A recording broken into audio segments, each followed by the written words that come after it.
అందరికీ నమస్కారం అండి. ఈరోజు మనం సుగంధ శ్రీనివాస్ గారు రచించిన బామ్మ కలాపం అనే ఓ చక్కటి కథను విందాం. ఇక కథలోకి వెళ్దాం. కామరాజుకు అవి 12వ పెళ్లి చూపులు.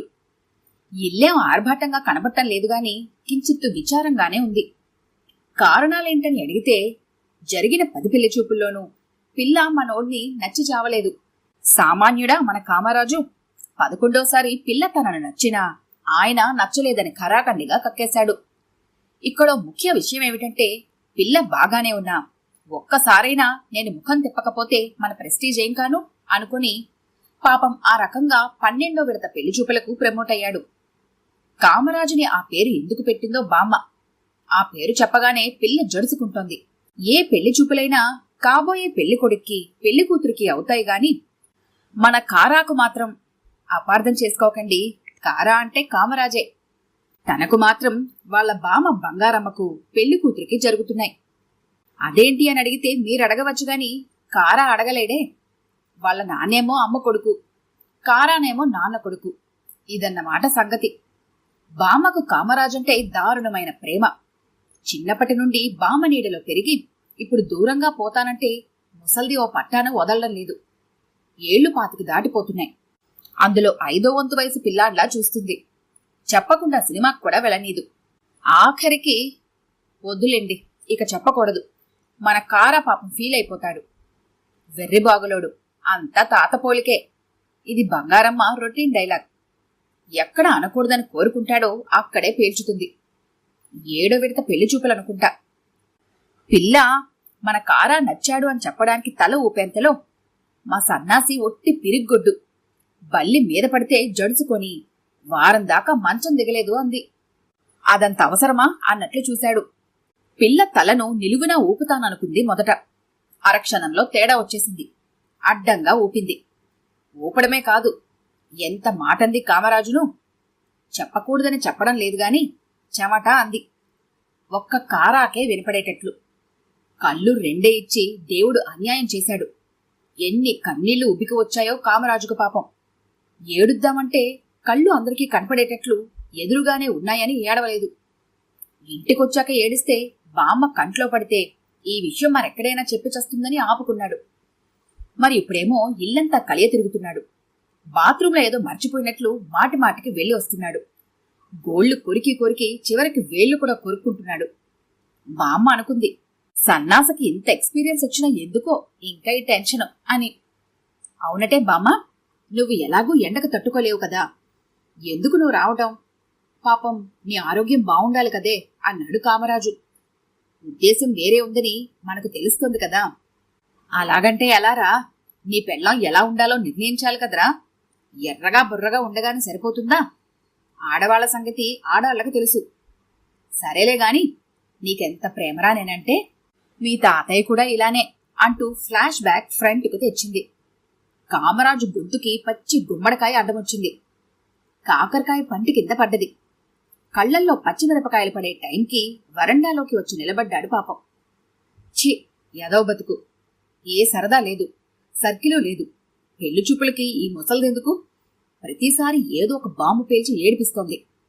వద్దంటే నానూరుకోడు. అమ్మ నాకంటే వెర్రిది అనుకుంటున్నాడు. ఇంకా మిగిలిన కోపాన్ని భరించలేక గోడను తన్నబోయాడు.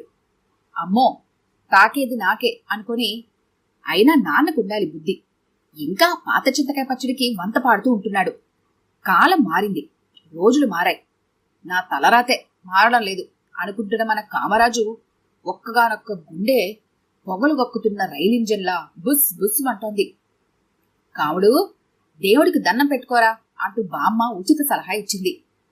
ఆ పేరు చూడు, ఈ కాలం కుర్రాలకి పెట్టే పేరేనా ఇది?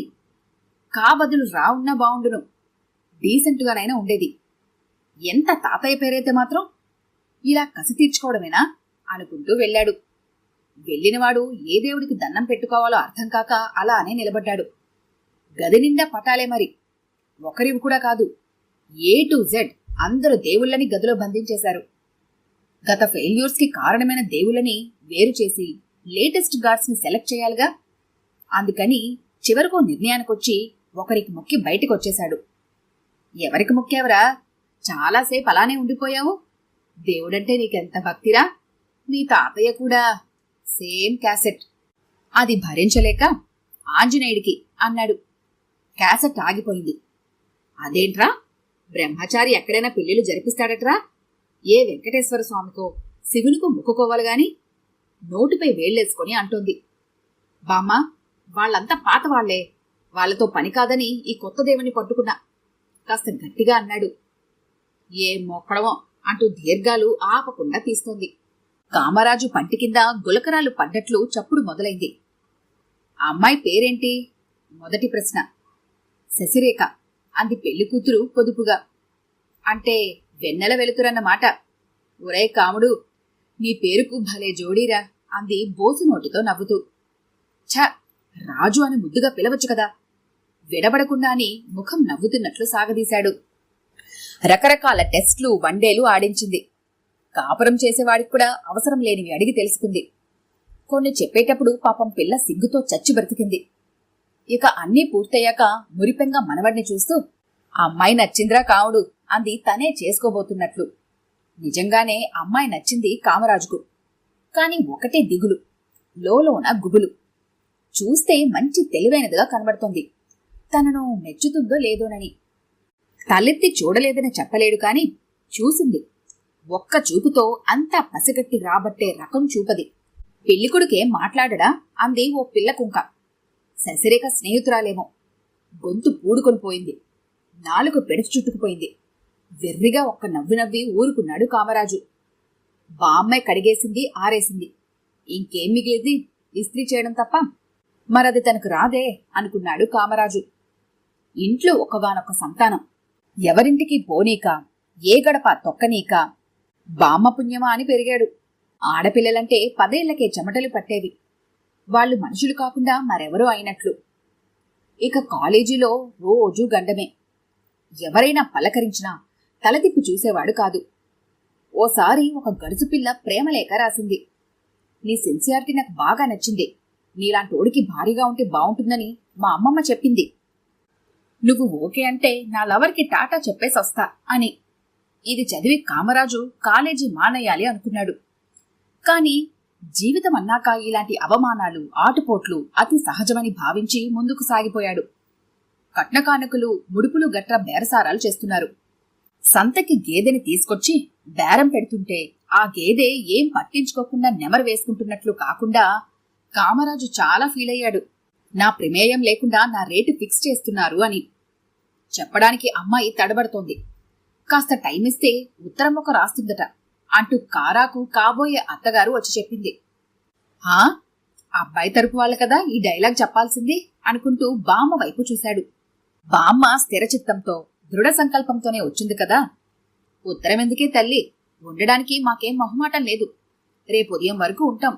వీలవుతుందా మనవరాలా అంది సిగ్గు అస్సలు లేనట్లు. కామరాజుకైతే తల తీసేసినట్లు, కాళ్ళు మెలేసినట్లు ఎంత ఇదైందనుకున్నారు. ఛీ, ఎదవ బ్రతుకు. ఏ జన్మలో ఏ పాపం చేశానో ఈవిడిగారికి మనవన్నై పుట్టాను. ఈ జీవితానికి ఇక సంతోషమే లేదు అని మనసులో అనుకుంటుండగా పిల్ల నాన్నగారొచ్చి, మీరు బయలుదేరండి, అమ్మాయి ఉత్తరం రాస్తానందిగా అని మరో దెబ్బ వేశాడు. బామ్మ ఆయన ఇంకేదో అడగబోతుండగా కారా గట్టిగా గిచ్చాడు. అర్థం చేసుకుంది కాబట్టి కిక్కురు మనకుండా వచ్చేసింది. అదే అపార్థం చేసుకుంటేనా తన ఎక్స్రే మొత్తం వాళ్ళకి చెప్పేసేది. కామరాజు అమ్మా నాన్నలు డమ్మీలై బామ్మను అనుసరించారు. వారమైనా ఉత్తరం రాలేదు. వీడికి జన్మకి పెళ్ళయ్యే యోగం ఉందో లేదో. అలా బామ్మగారు అనుకోవడం లెక్క పెడితే సెంచరీ దాటేదే. కళ్ళు రెప్పవేయడం మరచి పగలే ఒత్తులు వేసుకుని చూస్తున్నారు ఇల్లంతా పోస్ట్ మ్యాన్ కోసం. పోస్ట్ అని గావుకేక పెట్టినట్లు అరిచినా ఆ పిలుపు లతా మంగేష్కర్ పాటలా తన్మయత్వంగా వింటున్నారు. కట్టెలు తెగిన కోపంతో ఉత్తరాన్ని ముద్ద చేసి ఇంట్లోకి గిరాటేశాడు పోస్ట్ మ్యాన్.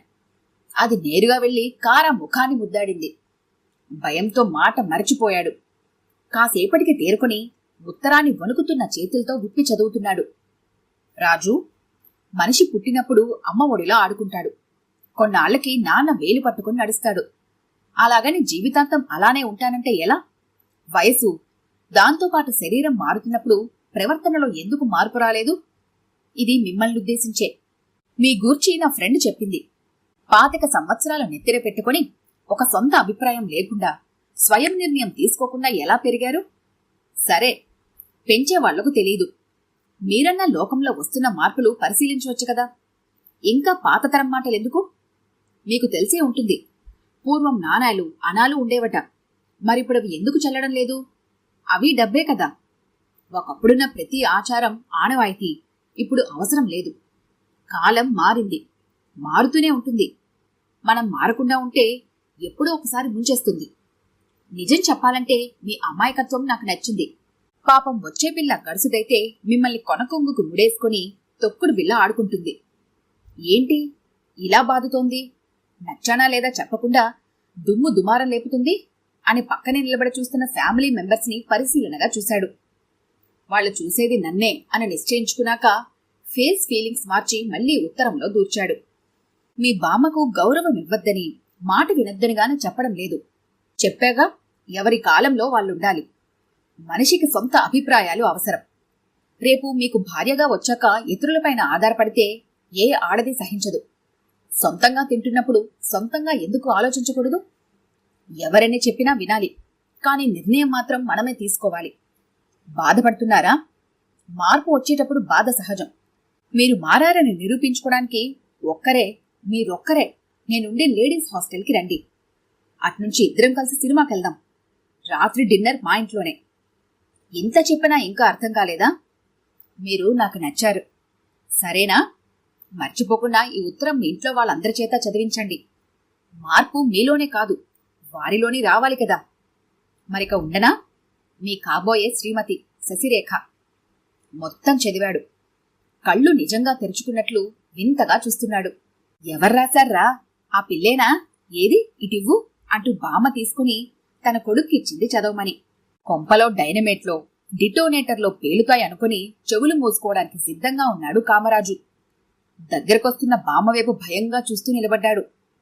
కాముడు, ఇన్నాళ్ళు నా చాదస్తంతో మీకు చాలా బాధ కలిగించాన్రా. ఈ పిల్ల చాలా తెలివైంది, అన్నీ నిజాలే రాసిందిరా. నువ్వెంటనే వెళ్ళు. మనం మారామని ఆ పిల్లకి తెలియాలిగా అంది కామరాజు ముఖాన్ని నిమురుతూ. కామరాజు నోరు తెరిచాడు.